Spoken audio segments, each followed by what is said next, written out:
ask anybody's question but yours. You're an idiot. And really a disloyal person.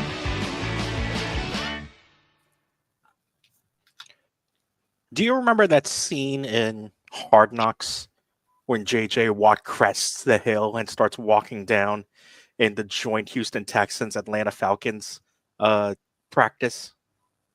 No, never saw This it. This is a seminal piece of cinema that I shall introduce to you after this podcast recording, Okay. Steve. Because this is the basis of our podcast title. And welcome to the Disloyal Idiots Podcast here on the Fans First Sports Network. Christian Guzman here with Steve Haller. Andy Pregler is currently defaulting to his other nationality and cheering on his other nationality in the footballs. Yeah, after watching what the U.S. just did, just added to the list of. Yeah, never mind. We're not going to get into that on this. See, I've always liked Jesse Marsh, so and he can apparently coach a team even while watching from the suite level.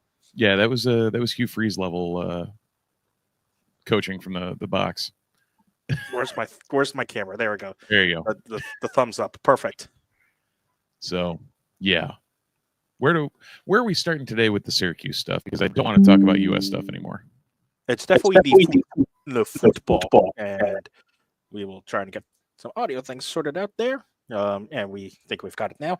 Yeah, it's the football, not the basketball, because there's a lot of football stuff that happened. And again, title of the show, the one that's making the headlines right now, it's hard to ignore, and it's the suggestion of joint practices in college programs. Now, this hasn't been allowed by the NCAA, but Deion Sanders essentially put out there in a press conference or some sort of media clip that he's interested in schools coming to Colorado or setting up some sort of joint practice, kind of like what NFL teams do in training camp. Yeah, and he sent out a bat signal to any school that said, "Hey, come answer this call, and we'll do something joint and kind of promote both of our programs." And quite a few schools did actually respond to that tweet, most notably the head coaches of said schools. Many schools did reach out and quote tweeted it on X or Twitter and basically said, hey, it's, our schools would definitely be interested. But the most notable coach, obviously, if you're listening to this podcast, was one Fran Brown of Syracuse University. And from what we know, based on Fran's comments on Friday, the first day of spring practice, which is only a couple of days ago, and based on some other reporting with other reporters talking to Syracuse spokespeople, paperwork has been officially filed between Syracuse and Colorado and from both institutions to the NCAA to allow this type of joint practice between Syracuse and Colorado. Yeah, whether the NCAA actually takes it up and acknowledges it and allows it is its own animal. I feel like anybody involved is questioning why in the hell you wouldn't. It's almost like at this point looking free money and free publicity in the face and saying no, especially with two, programs that are both in the media for different reasons. Syracuse returning to form, Coach Prime being Coach Prime. There's a lot of possibilities for the NCAA to not drop the ball on this, which makes me think they will. That's correct. You are probably correct, and we're going to be really sad when that happens. Right. I mean, it's, if nothing else, it's getting Syracuse and Colorado into the media cycle for the spring, which inherently, especially with all these colleges canceling their spring games or closing everything down, is going to be harder and harder to come by this year. So I'd say this is kind of a win-win for both schools, even if they don't end up pulling it off. And what is the reason for most of these programs causing the spring games to be canceled or the spring practices to be essentially cut off from media access? A lot of people are saying it's because of tampering in the portal. Um, Yeah. I'm gonna be right out there and say I don't believe you. No, but it's a very convenient scapegoat and a convenient coach speak way to keep things shut down. True, especially in college where the rules are more wild west on programs basically regulating media access. Yeah. Like in the NFL, which is one of the few things I like about the NFL over college football, is the transparency that's essentially forced upon teams based on NFL rules. Yeah. And like to your point, Steve, having Syracuse and Colorado basically, preach their wants for this type of joint practice is putting their program names out into the stratosphere and out into the media landscape because people are talking about, hey, this is a cool idea. This is going to be great for both programs. And you're not going to see that same buzz about a Nebraska who is not having a spring football game or a Florida State who is not allowing media to cover spring practices. Yeah, and I don't know why, this may be one of the first media savvy things Syracuse has done in a while, even with their renowned media school. Well, yeah, but also, from knowledge, the media people can only do so much in this regard. Oh, 100%. Like, it's not remember at the people. It's exactly. a knock on like the athletics department in general. Well, and it's not just the athletic departments in general either. You got to remember, unfortunately, for some people, like based on how you perceive this, who makes all the final calls in a program at an athletic institution at a university? It is the head coach of said program. Yeah. And so the main reason why, maybe media access was limited in previous years, especially here at Syracuse, was because the head coaches made those decisions. Yeah. And that's been something many of the past head coaches, including, successful past head coaches like Marone and to a degree, Babers, none of them wanted any access to their programs from anyone that wasn't explicitly vetted. Here's a cookie cutter piece you can do on X, Y, or Z, which to their or from their standpoint, that's a very old school coach mentality. Keep everything in house, keep everything under wraps. In the modern day, there's like, it seems actually, speaking of Coach Prime and Coach Fran, they're both savvy enough to be like, hey, let's just lay it out there. And if people want to come play for me, come play for me. And let's think about this again. We talked about this last year a lot, and it bears repeating again. Because when we get to this time of year in spring practice, yes, it's a first time to see the players, and most of the time, maybe you'll get to talk to a couple of them. This is under past regimes. I remember in past football regimes, media members would be like trying to bargain with the coach through SIDs to get even a lick of seeing playing time. There were some times where you would only see the stretching period during Syracuse, which was completely useless to the media. Viewing the media. And of course, while we don't see the full practice like you would at the NFL level, as media members here at Syracuse, you still get to see a significant amount of media practice time to get an inkling of what the team is going to look like. And from what Coach Fran has said in just the past year about his ideas of practice and the like. We're talking about practice? Not a game, apparently. Yeah, not a game. Right, but practice. But practice. Side note, how many young people are not going to know that reference, and it's going to be frightening? All of them. Scary. I mean, what year was AI? What year did AI come out? Was that 21? Not 20. Was it in 2001? Might have been, because he was drafted in 96. Yeah. By the Sixers. So alrighty, everyone. Google the AI practice rant. Yeah, that was so that was 2001, 2002 season. Oh boy, I was a senior in high school. I was 5 years old. Yeah.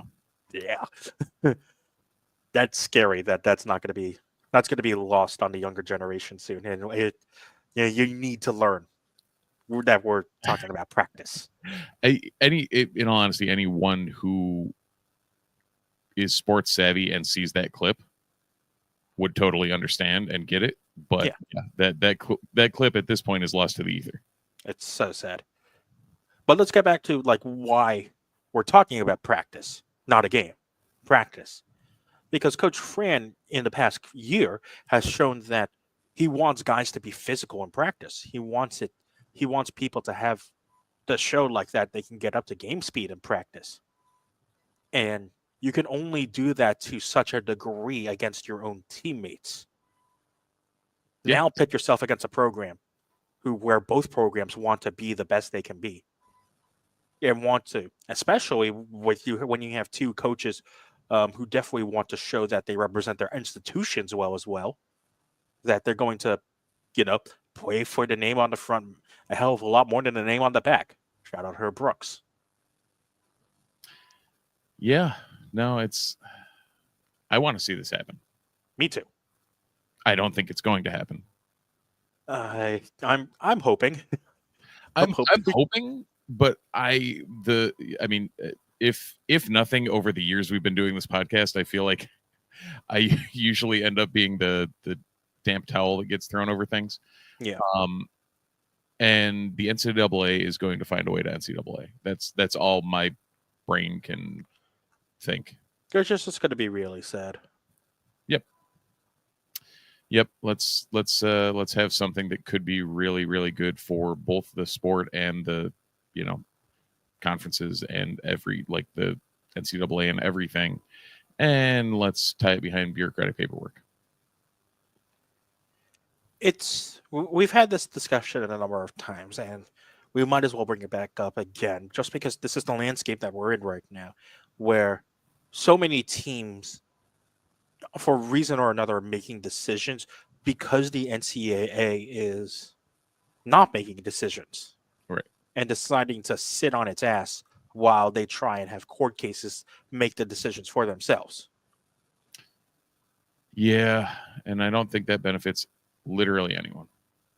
Where in fact they could be a progressive. I mean, I know, scary proposition. The NCAA could be progressive and see that, hey, something like a joint practice between Syracuse and Colorado could not only grow those respective brands, but could also grow more eyes in college football when you think about what they're doing in the NFL and becoming a year-long sport with year-long attention. Yeah. Yep. And if you think about what, even to a degree, college soccer is doing with breaking out into a full year season and effectively breaking away from the NCAA, or the proposal to do that. Because these programs are, deciding, hey, the governing body here is not going to make decisions. And it's not just not going to make decisions that we don't like. It's that they're not going to make decisions, period. Which is not helpful for anybody. It's sad that it takes court case decisions for the NCAA to make decisions. Right. Where they could get ahead of themselves and figure out, okay, we can make these X, Y, and Z decisions because it will help grow the benefit of our sports. And also, because of that, it will also net us more attention in the long run. Yeah. And in the long run, that will mean more money. Well, why step over $1 to pick up a dime? Exactly. But clearly, the NCAA, it takes forever for them to make a decision, And if they are going to be forced to make a decision, it's non-committal in either way. And usually it's, oh, we're just going to sit back and stay, put on our old ways because we don't want to have to be progressive and change something. Yeah, change is always bad, though, Christian. What do you mean? I can't. Why don't we get off this before we drive ourselves absolutely insane on it? We should. What do we got for other football news? Other football news is that spring practice did start. We got to see first looks at the new transfers and the new freshmen that have come in. This was one of the biggest freshman classes in the entire nation to join a program this year, and quite a few spring enrollees are into the program as well.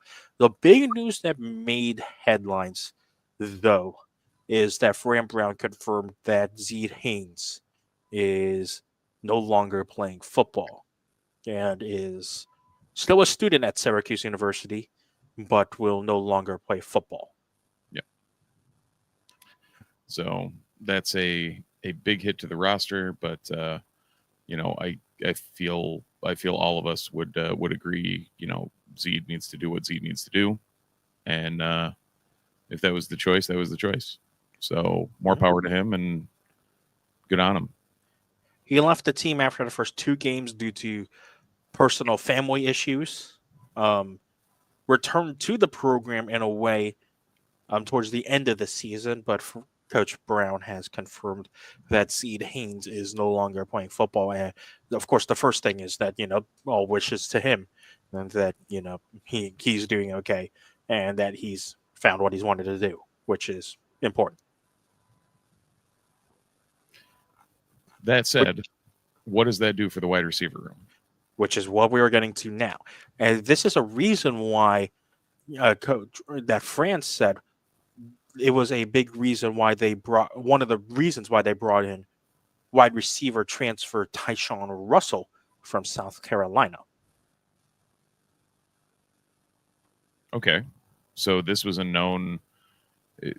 So Fran confirmed that this was a known commodity, that this was going to happen. Yeah. Which and this was probably again talked about in the off season. Right. So, I mean, Russell is another one of those players who is like Meeks and Haynes. Didn't get a lot of run at their previous school, but now has a chance to work their way into the Syracuse rotation and maybe put up some big numbers. Yeah. Because at South Carolina in 2 seasons, he only had 5 catches for 81 yards and a touchdown. And that was all during his freshman year in 2023. He redshirted last year for South Carolina. And that touchdown was thrown by former Syracuse commit Lenora Sellers, who is now quickly becoming a Heisman favorite. Yeah, about that. Yeah, no, I mean, Russell coming in, I guess, do we want to dive into the wide receiver room or do we want to dive into the transfer updates? Let's dive. What we should do, actually, is we can get to the wide receivers in a bit. Because, as we know, the wide receiver room can be great. Can be fantastic, even. But it probably doesn't matter if you don't have someone competent throwing them the ball. Mm-hmm. Which means we are going to the quarterback battle. Okay. And there is an open quarterback battle. Coach Fran openly admitted that. And the good thing for Syracuse fans, at least, is that Fran has openly said that he is looking to determine his starter quickly. Hey, even better. The quicker we know what the end game is of this battle, the better it will be for the wide receiver room and the linemen and the rest of everybody getting to know that player. And also, as dumb as it sounds, once the pecking order is established, you also have the chance to fight against the pecking order. If Collins is named the starter, Williams is going to have a chip on his shoulder and continue to work to get to the point where he's better than Collins.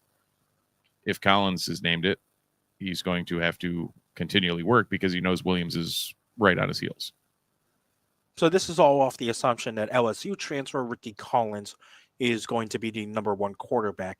And during the open practices of spring football, it seems like Ricky Collins had been taking most of the reps with the ones so far. And off So of he's my been given- statement, that was strictly because I have the transfer portal page up and his name was staring at me. So Yes. And again, and it seems like, especially, based on what we've been told, Collins is Collins, from what I can tell, and this could be wrong, Collins wasn't given any guarantee that he was going to be the starter when he committed to Syracuse, that it was going to be an open battle. But from what it sounds like and what it seems like, he's going to be given every opportunity to prove that he'll be the number one. Yeah, Fran doesn't seem like someone who's going to guarantee someone a spot unless you're of a caliber of Kyle McCord. Unless you are Kyle McCord. Right. So unless Kyle McCord comes through those doors again, which is kind of awkward since he's exhausted all eligibility, I think we're into open competition territory. Because we love trivia, Steve. Oh, boy. How many quarterbacks are on the Syracuse roster right now?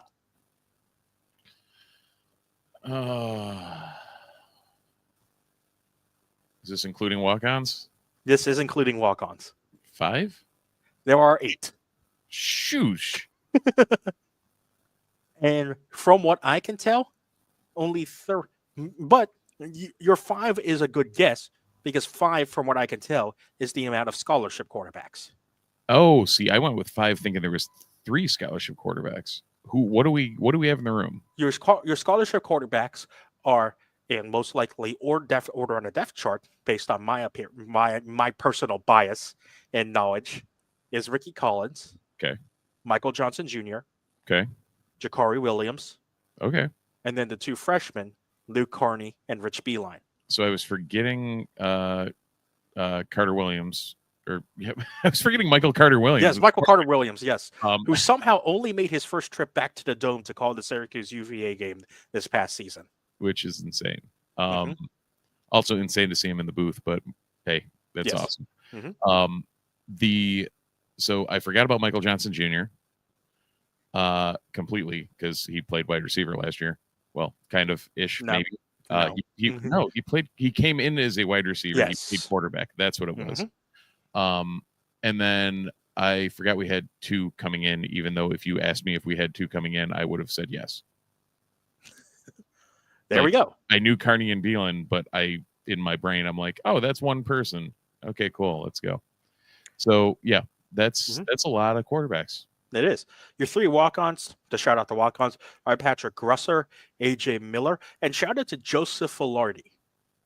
You want to know why Joseph Filardi is an interesting man? I do. Do you know the name? Do you know the name Jordan Faison? Yeah. Joseph Filardi is looking to pull a Jordan Faison. Okay. Filardi is walking on to the team of Syracuse as a quarterback.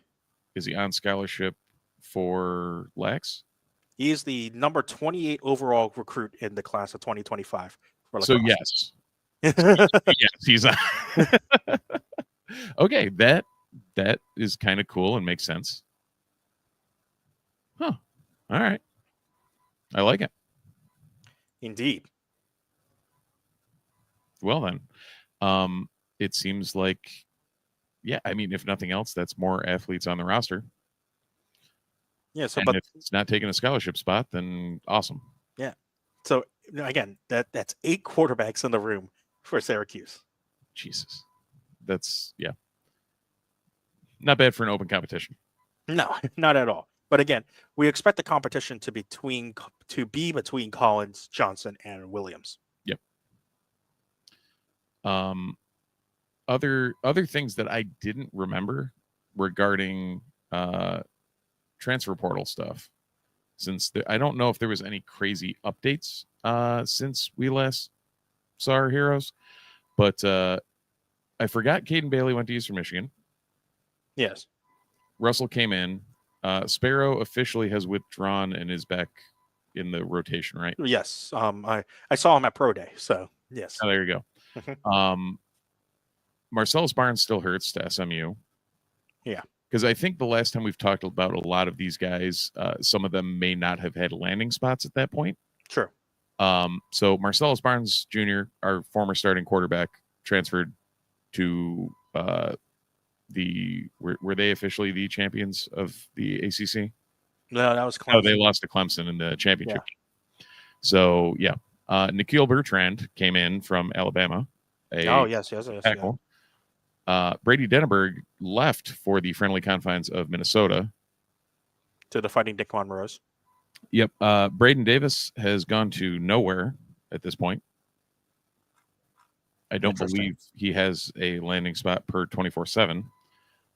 Chris Thomas Jr., a D lineman, came in from Marshall from the Thundering Herd, which I did not remember.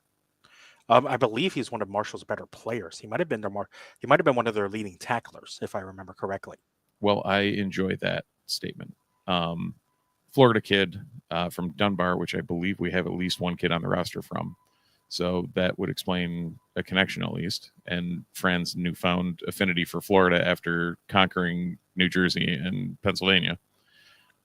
Thomas, 13 games, 42 tackles, 3.5 TFLs, 1 sack. Okay. I'll take it. 6'6", 327, so he's not a small human being. Still not the biggest guy on the roster. We'll get to that in a bit.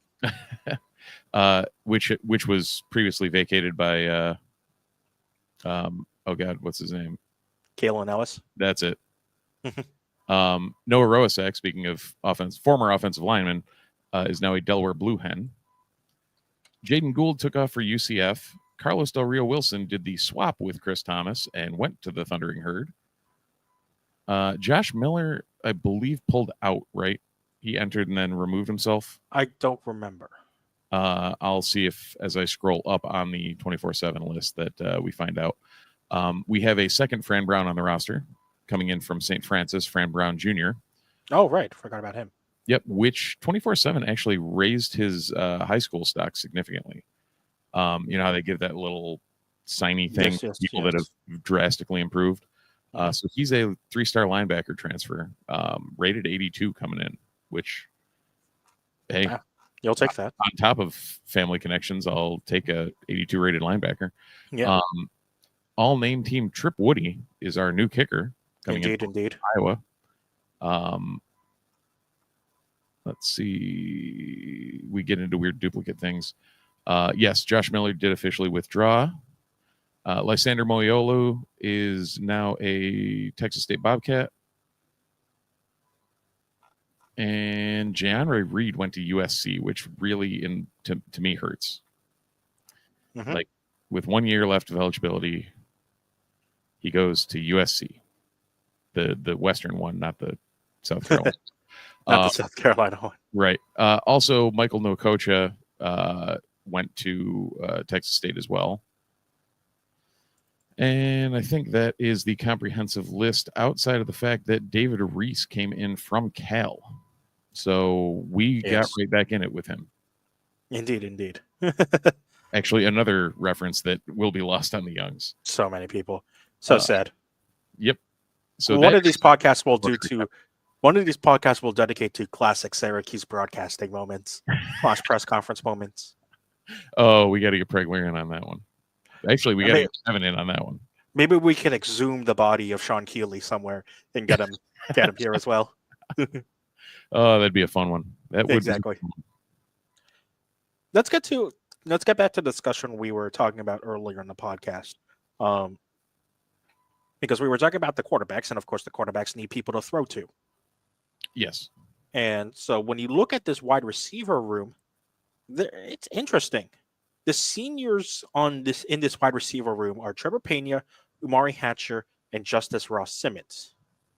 And then your juniors are Daryl Gill and Daryl Gill and Daryl Gill. Well, junior, not senior. Yes. Yes. That's what I'm saying. And your juniors are very awkward. Well, this is why I'm saying that your juniors in the room are Daryl Gill, and Daryl Gill, because he's the only junior, either junior or redshirt junior, Oh, and possibly the only junior. and the only junior. There you go. Exactly. And in terms of sophomores, the only sophomore on the team is, in terms of sophomore, redshirt sophomore, is walk-on Nick Armentano and the aforementioned Tyshawn Russell, the transfer from South Carolina. Everyone else is a freshman or redshirt freshman. That I both love and hate that. Please, Steve, why do you both love and hate that? I love that we have that much young depth. I hate that all we have is that much young depth. Jalen Hornsby, Teron Hale, Emmanuel Ross, Jameer Thomas, Darius Johnson, true freshman, and Nate Edwards, your young players on this team. So of that, we have Emmanuel Ross that got meaningful numbers last year. Mm-hmm. And based on what I saw from last training camp, this staff is high on Jalen Hornsby and Jameer Thomas. Okay. If they're high on them, I'm high on them. Yes. So, so you don't have the high-flying production of Meeks coming back, and also you could say Gadsden, but he still had Trevor Pena coming back. You have the second coming of Jamal Custis and Amari Hatcher back. Not as tall as Custis, but able to make a catch under 20 yards. Which is also the second coming of Damian Alford. Yeah. That's Amari Hatcher. Yeah. Yeah. I'll at the same time I'll take Damian Alford with upside. Yes.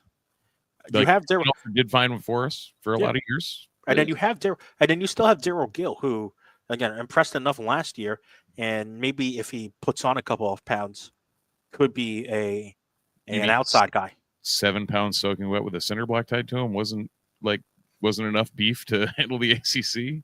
Yeah, it's not Marek Dolezaj. Yeah. God, I just had the replay of him getting absolutely run over by Zion. Yes. That just flashed through my head. So, but yeah, I mean, in all honesty, if Gill could put on some pounds and be able to play in areas that aren't just him and a cornerback, it would drastically let him take over for Pena after he leaves. I don't know. Yeah.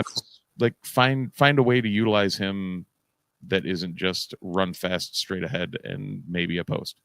Based on what I'm seeing in this depth chart, your two starting outside wide receivers in a few months could be Justice Ross Simmons, hopefully he's healthy, right, and Emmanuel Ross.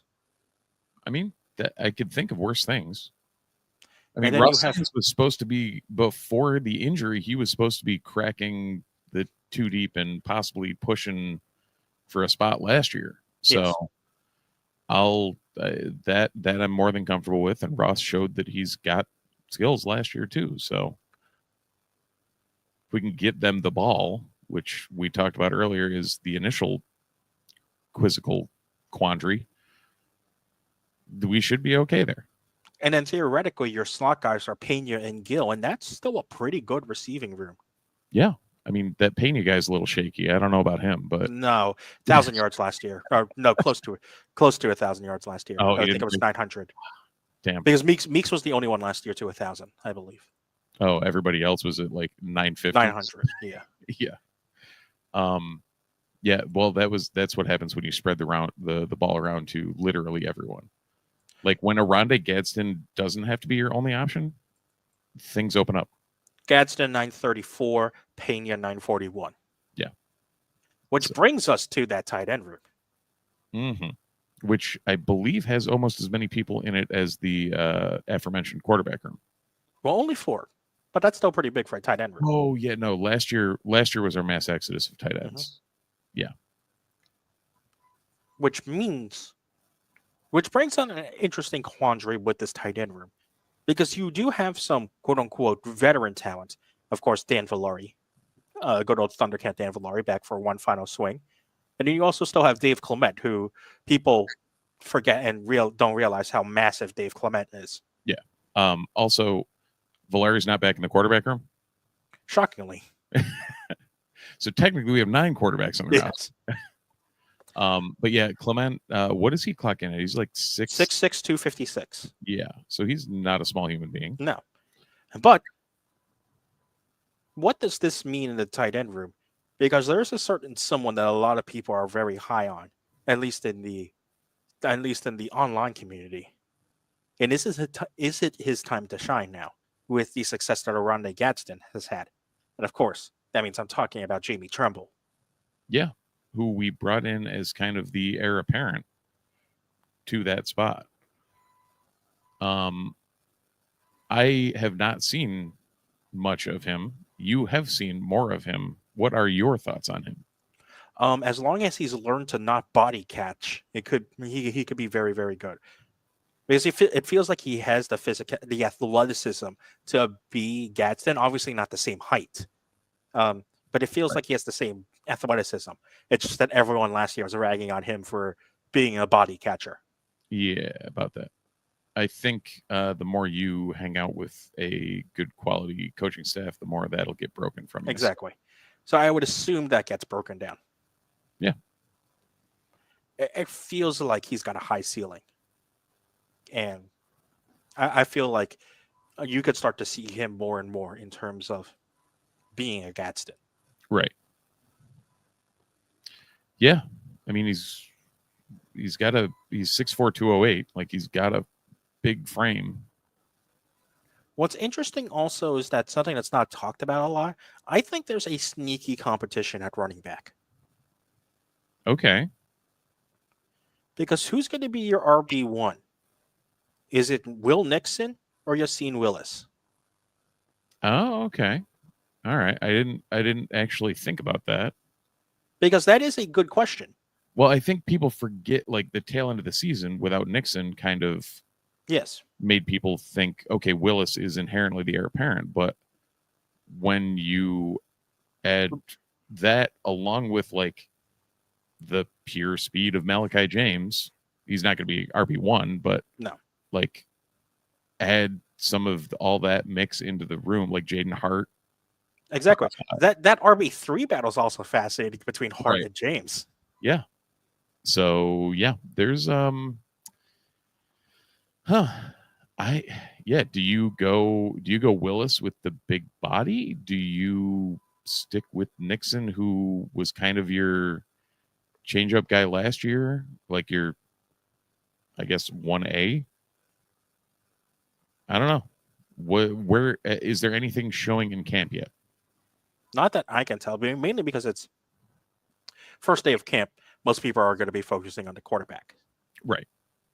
But that's a sneaky battle that probably will develop as camp goes on. Yeah, I unfortunately wasn't there on the first day of camp just due to other obligations, but that's a sneaky battle that's waiting to happen as well. Right. At some point, I expect a full picture of what and where the offensive line looks like, because who the hell knows? Well, let's talk about your favorite player who is now on campus, finally on campus, Steve. Who? The new heaviest player on the Syracuse roster. Is that Mr. Byron Washington out of Texas? 6'7", 380 of him as a freshman. That is a large human being. It's a very, very large human being. Now, I inherently don't expect him to walk in and play somewhere as a true freshman. Strictly, if nothing else, based on technique stuff. But that's a lot of beef to add to that room. Think about one of your starting guards who is 6'4", 301 and Mark Petrie, like barely cracking 300, standing next to a 6'7", 380-pound freshman. Like, that's got to be interesting. I just want to remind people that Byron Washington in his name, not his account, but his name on Instagram. He is nicknamed the Big Baby. Nice. Yeah. This is gonna be fun. God, it's good to talk about football. You know what's also fun to talk about? The people at Home Field Apparel, the maker of Steve's wonderful Syracuse hat, which he loves very dearly and close to his chest. Well, closer to my head than my chest. Closer to your head, but yes. Oh, if you want to get Steve's Syracuse corduroy hat, or at least not, directly Steve's, but a version of Steve's corduroy if you hat. Get mine, then you're gonna have to pay me like $5 more than what I can buy it back for on Home Field. So what's that? And get through the guard dog. Yeah, yeah. Inherently, if you do that, instead of paying me more money, what you should do is go to Home Field Apparel and use the promo code NUNES25, NUNES25. 24 or 25? I believe it's still 24. If 24 doesn't work, try 25. For 15% off your first purchase, which will be cheaper than if you try and buy it off me. You can get not just Steve's version of the retro corduroy hat. You get so many great retro tees, hoodies, other types of hats, even joggers, and even for other schools as well that your fans or your friends or your family are alum of as well. And you can use the code NUNES24 at homefieldapparel.com to get 15% off your very first order at homefieldapparel.com. Always great to check out Home Field Apparel. Be sure to check out our friends there at homefieldapparel.com. Absolutely. No, I have no good segue, but should we? The segue is that we have to start eating our vegetables, Steve. Yeah, I was going to say, should we touch on the fact that we jinxed it last week? Yes. So if anyone was listening last week, because I know some of you were, since we can see viewership numbers, we did a nice little breakdown on the Syracuse basketball roster and what was coming back last year. And we thought, we have some bodies, we have some holes to fill, but we have some bodies there. Like, it is what it is. We enjoyed a couple of pieces, and if some people could turn it around, it'd be great, like Chris Bell or like Kyle Cuff seemed like a great depth piece. Guess what?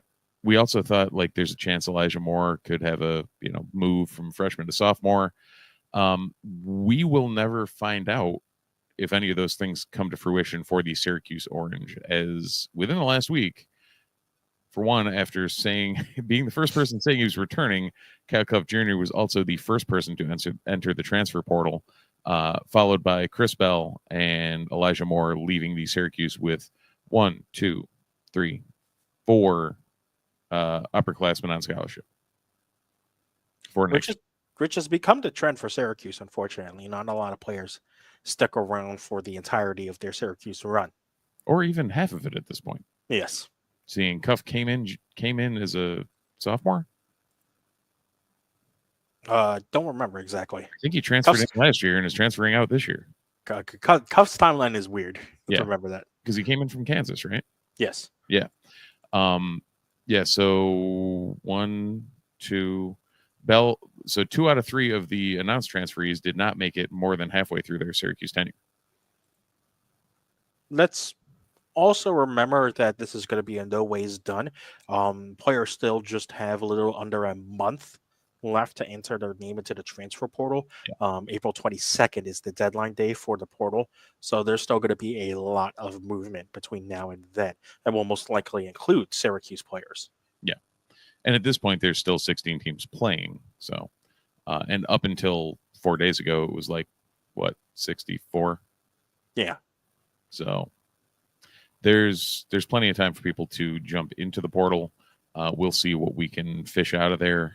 But at this point, we have 4 upperclassmen and 4 freshmen on scholarship. So that's 5 more we get to fill? You would assume so. And again, this is, we talked about it last week. This is where Alex Klein is going to make his money. Yeah. Oh, yeah. Also, one of those freshmen is Cayenne Anthony. I don't particularly think he needs Mike Jones. Okay. Cool. Thank you. I don't particularly think Cayenne may need a scholarship if we can find bodies that would want to fill that. I'm not a doctor, but his dad's name's on the building. I think he can probably afford to come to college. Oh, really? Yeah. Who's Cayenne's dad again? Some guy that was only here for a year. Oh, okay. I mean, one and done. Yeah, exactly. So he wasn't Dante Green. Let's put it that way. Another reference lost on the young. Yeah, ain't that the Steve truth? is old.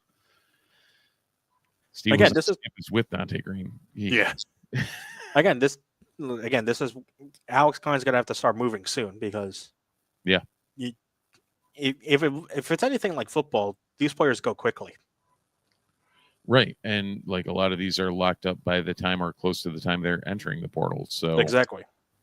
We'll see what happens with this. Like I don't want to say I'm not hopeful, but I'm not hopeful. So, but that makes an interesting discussion point. Why are you not hopeful, Steve? Nothing in the past since Jesus. I was going to say nothing since Jim Boeheim retired has made me hopeful, but nothing since a long time before Jim Boeheim retired has made me hopeful. So when it comes to Syracuse basketball, I'm usually the doom and gloom guy. Now, do you hope? Now, I would assume that the hope is that, from what it sounds like, even though Adrian Autry has the final say on players that are being pursued by the program, you would assume that Alex Klein is doing most of the legwork here. Yeah, you would think so. Like that seems like the means and methods that would make the most sense. And for those who don't know, Alex Klein is the general manager of Syracuse, who joined in July of 2024. So he wasn't around for the last transfer cycle, but he's been with this program for almost a year now.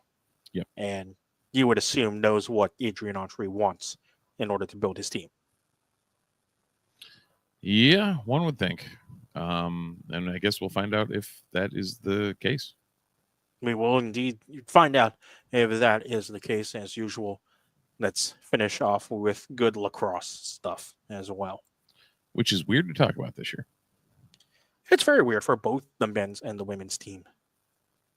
And this is not to say that the men's and women's teams are bad teams. It's just like, it seems like anytime we have a pod seems to be coming off their losses. Well, at least for both of them, they're coming off wins. Exactly.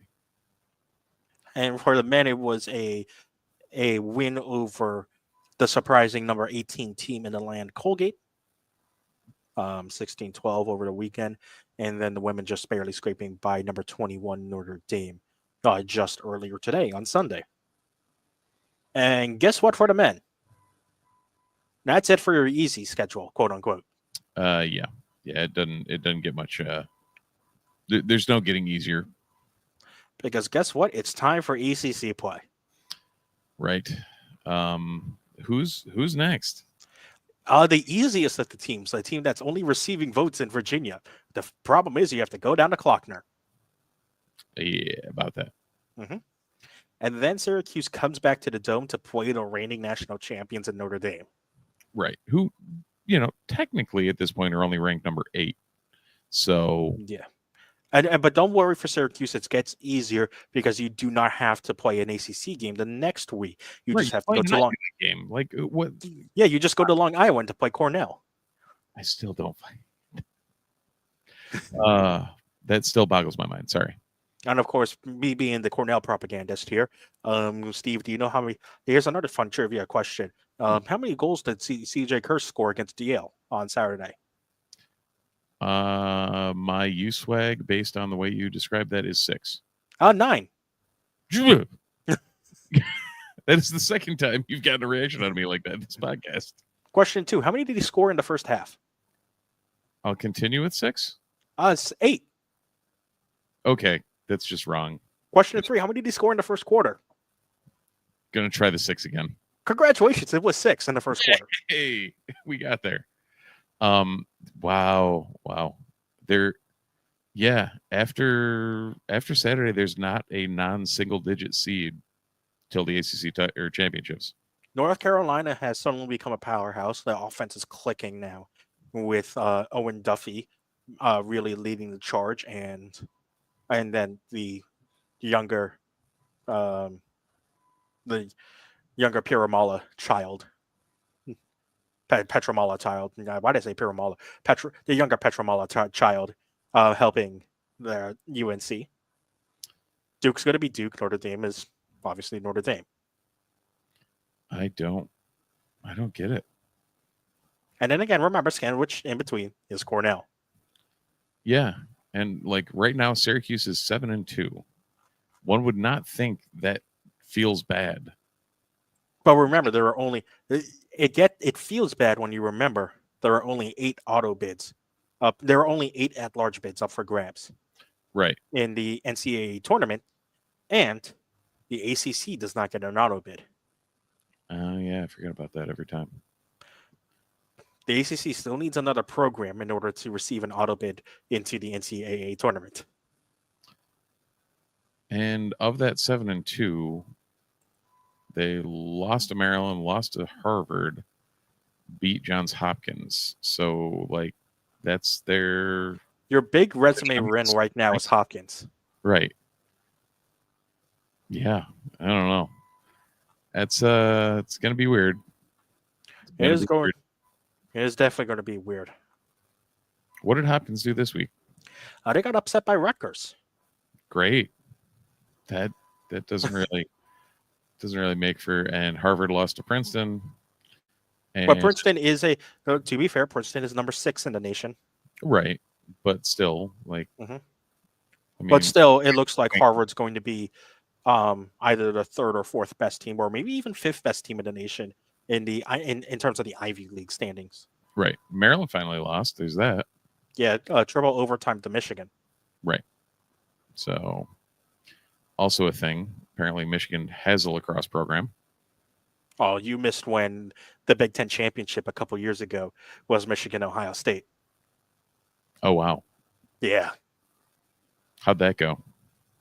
I believe it was Ohio State winning at Michigan, or the other way around. Other way, it was the one team winning at the other team's away field, which certainly wasn't fun for the home crowd and faithful. Crazy, absolutely crazy.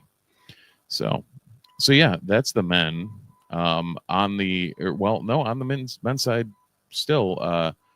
A quick shout out to Joey Spallina and Owen Hiltz, who have joined the 200-point club. Spallina is the 2nd fastest player in Syracuse history to 200 points. Yeah. I heard when he came in, he was supposed to be good. And he's living up to it. Yeah. Except against big teams.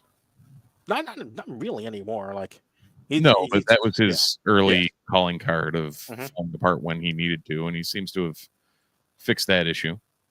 Another fun game to play, trivia-wise. How many points did Spallina have? I just pulled it up. Oh, wonderful. Yeah, so Steve knows it's 11, and that's a career high for Spallina. That's it. And yes, is it Colgate? Yes, but this is still a top 20 team in Colgate. Right. Yeah. 5 goals, 6 assists. That's just crazy. It's pretty good. Yep.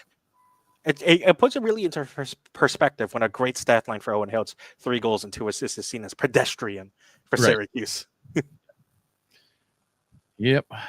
So, cool. What do we got over on the other side? The other side, the ladies are still trying to figure out how to live without Olivia Adamson, which is really the big thing.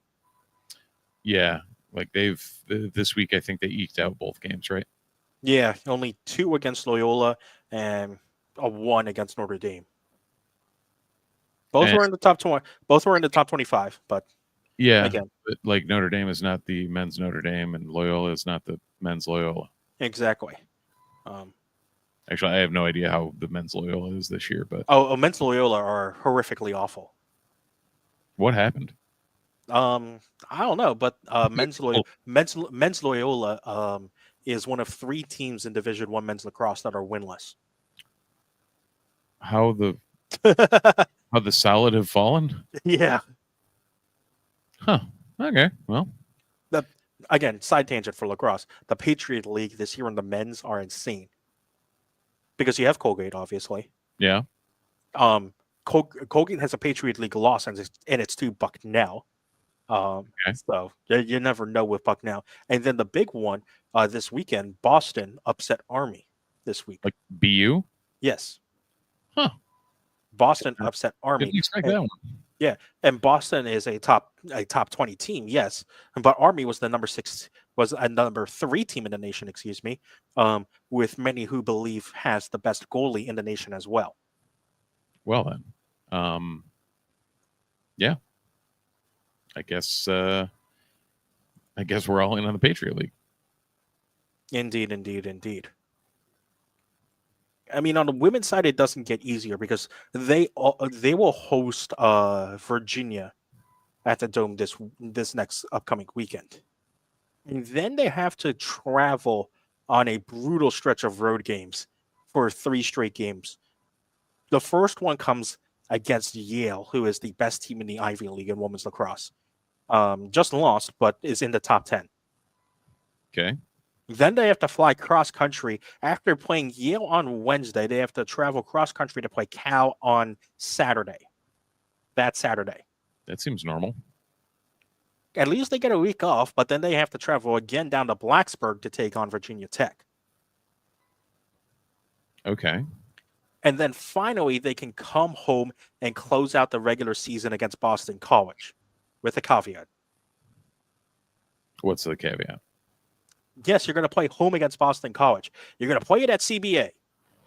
Oh, boy. Yeah. All in all, it seems like a really, really bad way to end the season for them. So guess what? For the women, the last game happening at the Dome this season is this Saturday. This upcoming Saturday in 6 days.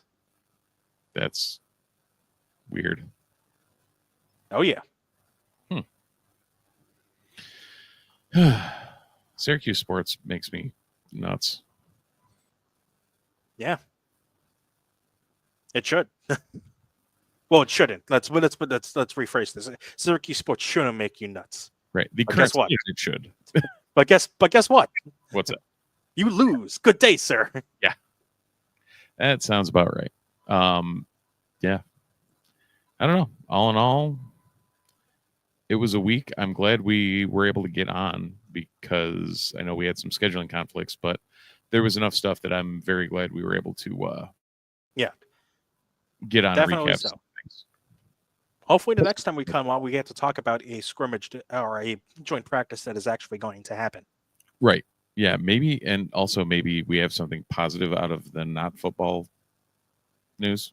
I'm not holding my breath, but.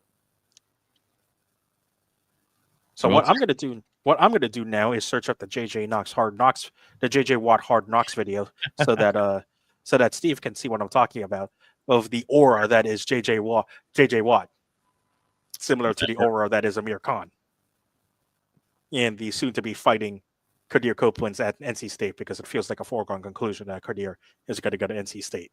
Yeah. Kadir.